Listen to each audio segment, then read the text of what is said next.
Davy Jones, Space Ranger, Space Ranger, Space Ranger, starring Richard in Bobby's Comet, Chapter 1.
See the meteor?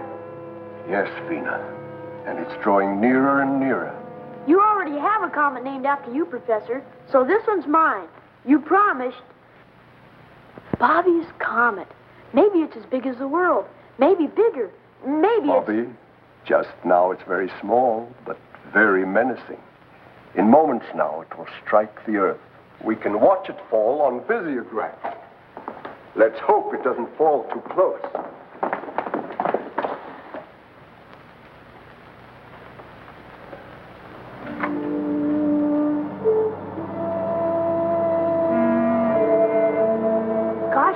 It'd be a dirty trick if my comet landed on top of us. There's no sound to a comet or a meteor. I'm going to get a closer view of the telescope.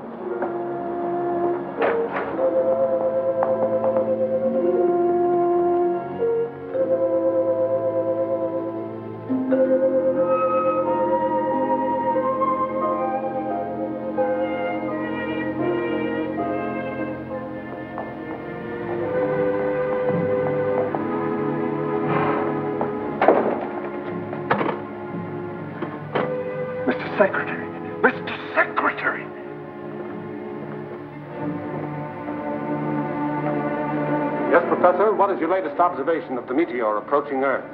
It isn't a meteor, it's a rocket, a man-made weapon. 1 moment, please. Marshal, our latest tabulation, quickly.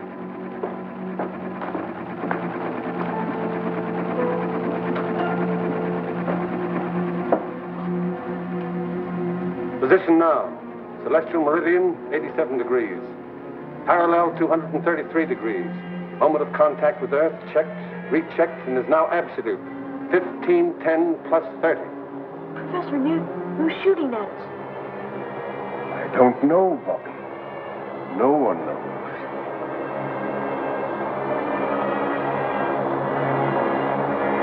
"45 seconds to go, sir."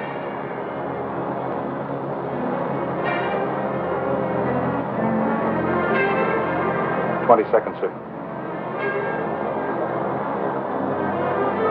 Crash 2 degrees, 0.5 north of here.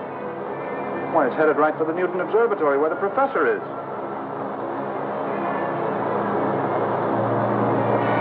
Only 7 seconds more, sir.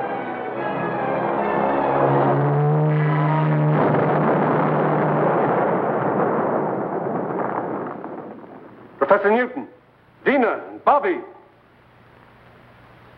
Professor Newton, answer. Are you all right? A meteor is playing tag with us, but we're okay, Mr. Secretary. Yes. Luckily, the weapon just missed the mountaintop here where we are. But I'm afraid it hit the internation airport. We'll drive over immediately and see. I'll report to you from there.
Yes, Professor. Did you find where it landed? Just as I said, the airport. It barely missed the landing strip. Fortunately, no one was hurt. I'll order equipment to lower me into the crater.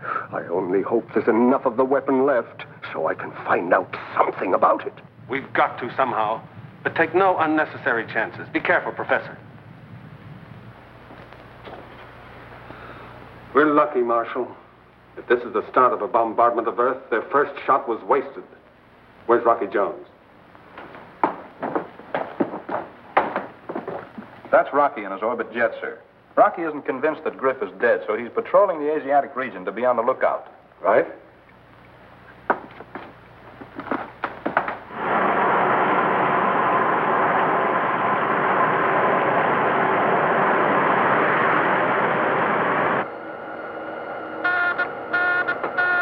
Hey, Winkie. The astrophone's running over. Get on. Office of Space Affairs to XV2. Calling Space Ranger Rocky Jones. This is the XV2 to Office of Space Affairs. This is Rocky Jones. Cancel your patrol, Rocky. Report back immediately. Yes, sir. We should make it by 0214. Over and out.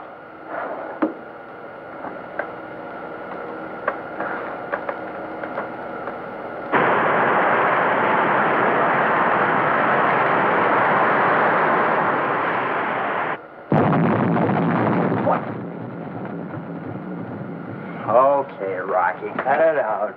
Got out what, Winkie? You know what? You backtracked into our sound wash and woke me up.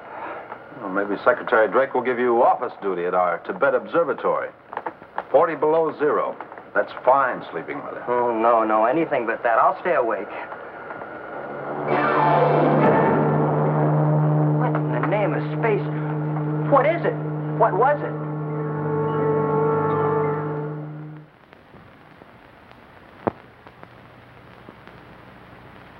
Now these are the fragments I was able to dig from the crater. The entire missile, its shell, its mechanism, was built of this crystal-like material, which I would call a poor substitute for our alloys. Poor substitute, Professor. Well, for anything at all to remain after such an impact, I think, is remarkable, especially after the great distance it traveled. Phenomenal power, Rocky. Yes. We on Earth, with all our ego, we're far behind whoever built this missile. Well, what about atomic energy, Professor? Oh, they probably had that long before we did. Oh, Marshal, have you been able to contact our Tibet station? Haven't they answered yet? Sorry, sir, they haven't replied to my signals. I'll keep on trying. I can say this, however, that basically the power used to project their strange weapon is developed by friction. For example, rub two pieces of crystal together and intense heat and energy are generated. Careful, Bobby. That's powerful material. That's right, Bobby. Now, Vena, what are your conclusions in this matter? Well, sir, I can show you on the map.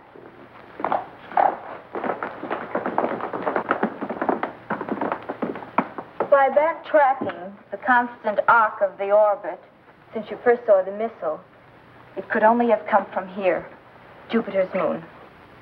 Fornax. Well, I can hardly believe it. Professor, that moon was so hot it was used to coin our word furnace. Why, Fornax glitters with a white heat so intense, nothing could possibly live there. Ah, nothing perhaps but crystal. And crystal grows in such intense heat. And growth is life. We've always believed that there could be no life on Fornax. But a true scientist never believes anything until it's proven. Professor, you've heard the saying, seeing is believing. Of course, but Rocky, you don't mean that... Exactly. We'll see for ourselves. You're a brave lad, Rocky. It will be a dangerous mission. But oh, what an exciting and worthwhile adventure. Professor Newton believes they need our ores and alloys for metal, just as we would like to learn about their great wealth of energy. Well, what do you think, Rocky? Can we make it? It'll be a rough hop, Winkie. From right here to right there. And we'll be out of the traffic area all the way. Mm-hmm. Well, where's our refueling station? Winkie. Right here to right there. Oh. You mean if we're lucky? Stand by for report to headquarters. Mr. Secretary, we've made contact with the Tibet Observatory. Secretary of Space Drake asking information on missile which crashed in your area. Approximate time 1300. I saw it land, Mr. Secretary, and dispatched the rangers stationed here to investigate. Regardless of what they find, you are to report simply that a meteor fell. I don't want the real story to leak out. What is the real story, Mr. Secretary? 2 missiles with fantastic power have been projected to Earth from Fornax. Fornax? Professor Newton is certain that the planet is rich in an energy greater than atomic. Brief your rangers when they return. This information is not to be made public until Rocky returns from an explorative flight and we can stake a claim. Very well, sir. Don't interfere in this, Griff. You haven't got a chance. So Fornax is a rich prize, eh? And Rocky's going to stake a claim for Drake. Well.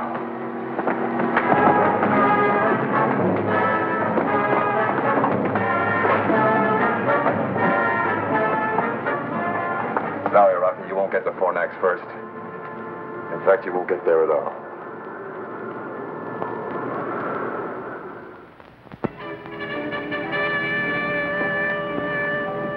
If we can blast off by 0730, planetary positions will be at their best. Rocky, I've been nailed to desk duty long enough. May I make the hop? I wish you could, Marshal, but Professor Newton must go to handle the scientific end. Vena will assist him and relieve Winkie as navigator. That's my crew. Maybe next trip. Rocky! What about me? Not this trip, Bobby. But Rocky, I'm getting to be a real big guy. I'm growing and putting on weight every day. Gosh, and my muscles are... Sorry, Bobby. It's a long hop. We have to conserve all space and weight. I was only kidding, Rocky. You know I'm just a little fella. Gosh, I hardly weigh anything. Really, I'm anemic.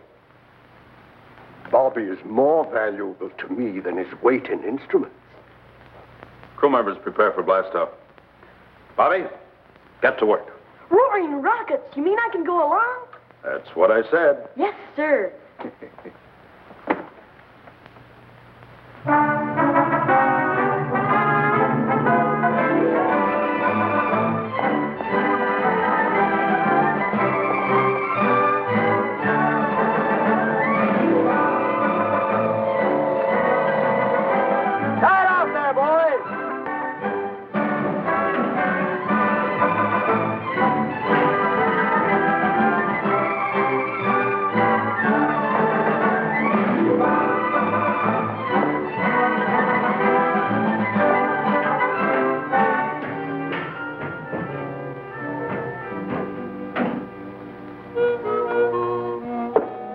Stripped of all weapons except the bow missiles, Mr. Secretary. I'm sorry it had to be done. But with the full capacity load of fuel, you're still on the danger mark of a successful blastoff. Well, sir, what good are weapons? If the folks on Fornax want to fight and they have as much power as the professor says, then anything we'd have would look like so many pea shooters. Quite right, Winkie. Ship ready for blastoff, sir. The ground crew is ready too, Rocky. The propulsion necessary to get you off Earth is 20 tons against a power setting of 8. The acceleration thrust will be G4.6. Shall I alert the blastoff synchronizer, sir? I'll do it, Winkie. Take positions.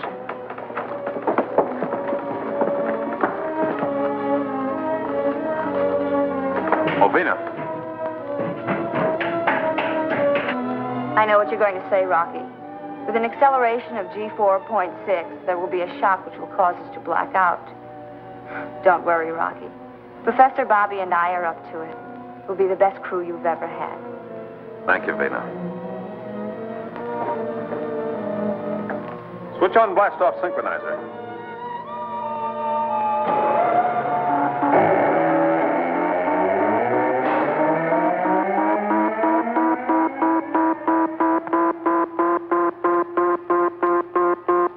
Happy landing on Fornax, Rocky. My main worries will be over when you're safely in space. You're loaded with fuel to the limit. We'll make it, sir.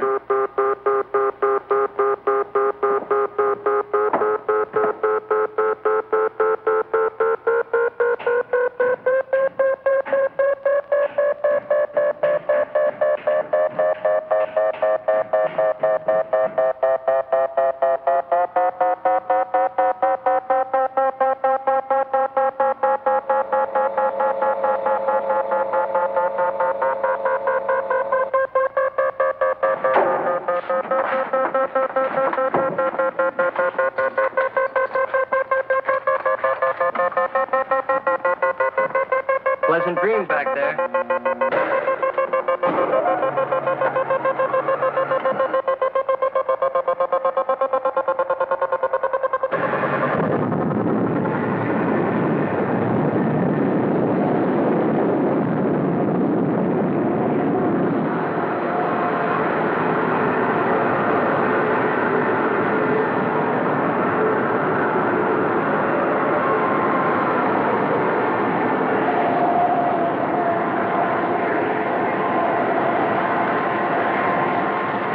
Perfect blast-off, sir. I sure hope the robot control keeps the ship on course until Rocky returns to consciousness. I'm sure it will, Marshal.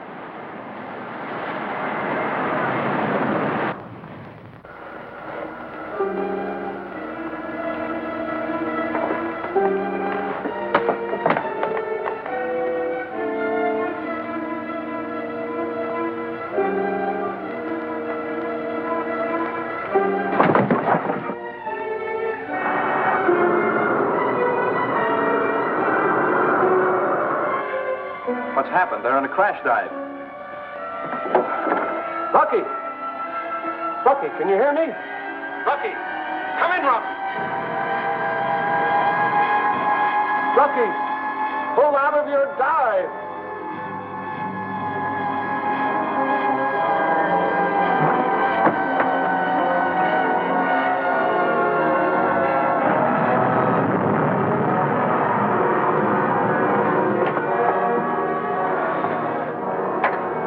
Blast-off successful.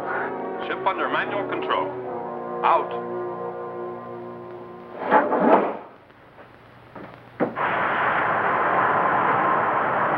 Gosh, what happened? You must have come to and then blacked out again. Golly, Rocky, Go tell the crew the blast-off was super stellar.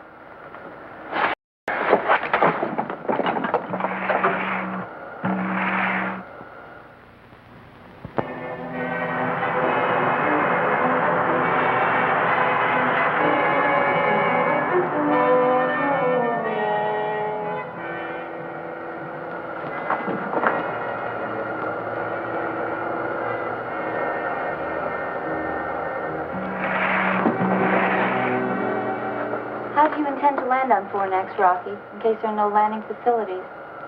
Or do we face that problem when we come to it? No, Vena. The professor is right, and he usually is. Won't find the necessary steel for a blast-off cradle, so our best bet is to attempt a landing on the tail section. Then we'll be ready for return flight. Sir, radar scope shows the reflection of a spaceship in the vicinity. State our flight license. As for identification. XV2 on license flight 4, 540. Please come in and give flight license.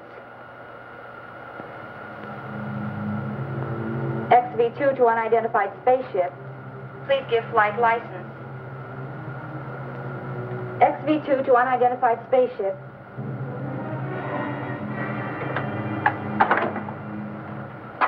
We haven't got a license, Rocky, but you'll find out who it is soon enough.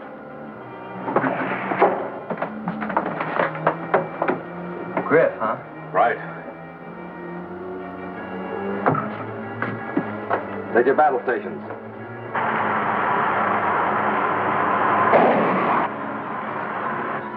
Load missiles in forward tube.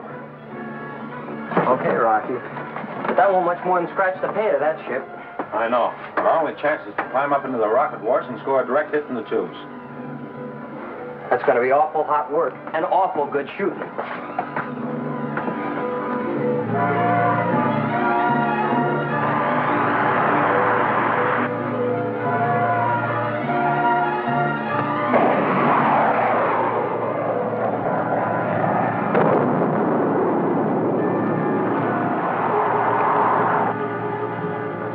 Great shooting, Rocky. Hey, Rocky, switch on the grin. Look.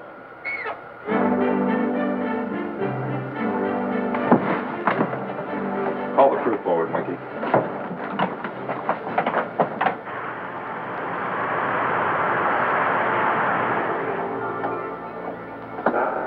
As you know, we left with just enough fuel to get us to Fornax and return. We didn't anticipate the incident while blasting off, and Well, now this brush with Griff has used our small fuel reserve. Now we have three choices. The first, we return to Earth and refuel. You won't get my vote on that, Rocky. Nor mine. The second is to change course, head for the RV-5 space station, refuel, and continue on our way. That should get us to Fornax and back to Earth. Yes, but Rocky, we can't risk taking the extra time. Think what could happen if a third missile crashes Earth. What's your third plan, Rocky? Without further incident, we can probably make Fornax, but then we gamble. Does that moon really have life? And if so, can its inhabitants supply the power to get us back to Earth? You know how we're voting, Rocky. That goes for all of us, Rock. See, even the orbit jet agrees. Can't get her an inch off course.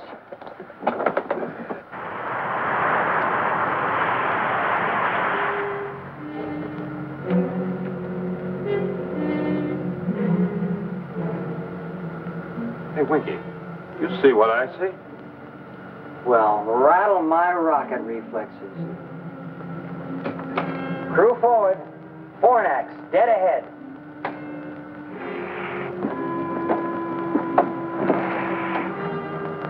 Mighty meteor. It's terrific. But sort of creepy, too. How many times have I watched and studied Jupiter's moon in the telescope? And now I'm going to land on it. Part of that moon looks like millions of diamonds. That starts to confirm your theory, Professor Newton. Prepare for landing. Take positions and check each other's safety harness.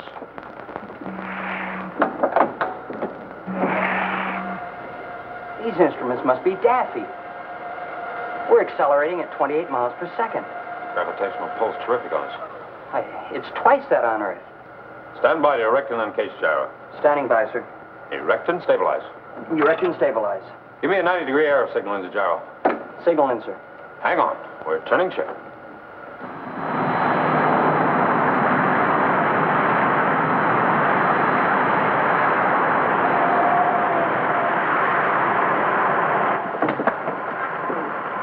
Set power, counteract gravitational pull. Counteraction power on, sir. Give me 3G boost, Winkie. 3 Gs. Give me an altitude count down. 65,000. 55,000.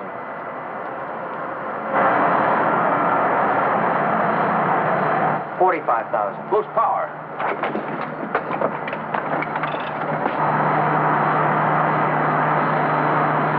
Give me more, Winkie. More.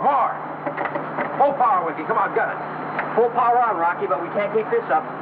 What's on emergency tank? We're already on it.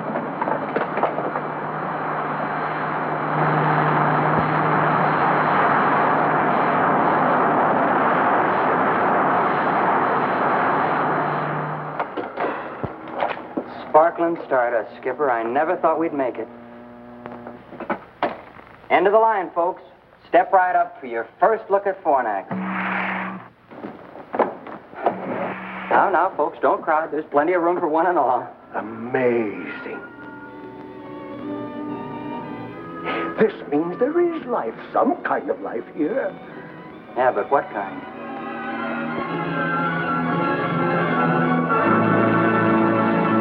Week, same time, same station, when we again take you into outer space for further adventures with Rocky Jones, Space Ranger.